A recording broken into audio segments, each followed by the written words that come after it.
The Gauteng Provincial Police Commissioner, Lieutenant General Tommy Mthombeni, has confirmed the arrest of a fifth individual in connection with the incidents of intimidation and violence at Matshidiso Primary School in Katlehong.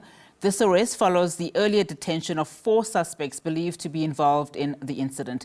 In a related development, the Incredible Happenings Church, led by well-known South African pastor Mboro has been vandalized and set on fire by angry residents of Katlehong. The unrest stems from an incident where 3 men wielding pangas violently threatened teachers and students at Matshidiso Primary School in Katlehong, east of Johannesburg, sparking widespread outrage. As far as I know, there's no injuries that have been reported. We have deployed our POP and our visible policing members. They are on the ground and we will be monitoring this area. SABC News reporter Calvin Ludla has more for us. We are still here in Katlehong, where school kids allegedly burnt to ashes at the tent belonging to Pastor Mboro. Let me now introduce Steve Mabona, who speaks for education in this province. Mr. Mabona, thank you very much for your time.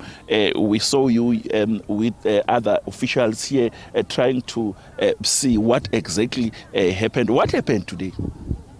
No, look, remember we came in this area to visit the school, to check on our process that we have already started, that of counseling.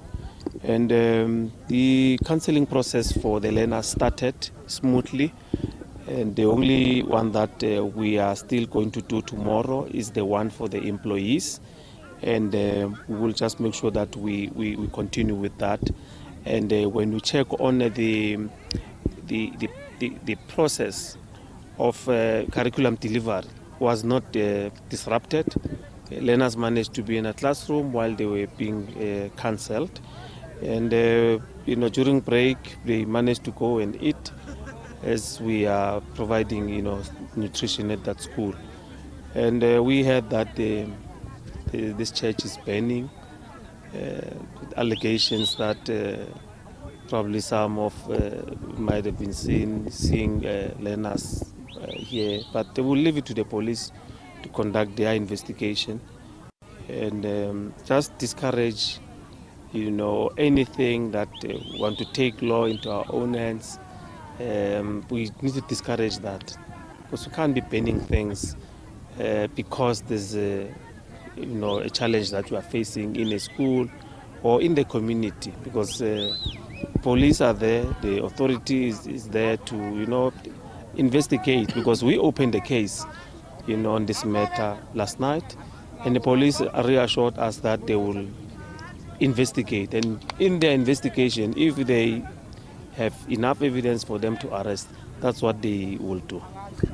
I just wanted to ask you, because I saw when we arrived here, there were kids here and some of them should be at school. So you are saying today there was no disruption? No, there was not. Probably it might have been few schools. But we need to get a report from the district, because they will check in this area what happened, and they will give us that information and we'll understand. But I came here as well. There were no many different school uniforms like the entire Katlehong was disrupted. No, and that's why I will investigate and check which schools were disrupted, as it were. This is what happened today. It should be concerning to some officials, especially from government. It's not something that is usual that happened today.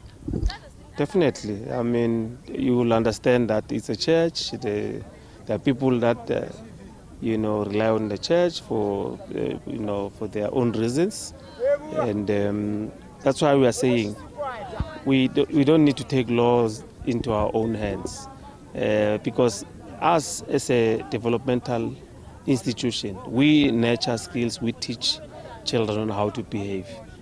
Working with parents, discipline, and make sure that they understand on how to lead life. So we can't be a country where if there's something, we go ban things. There's one thing, we go ban things. We'll end up with no country.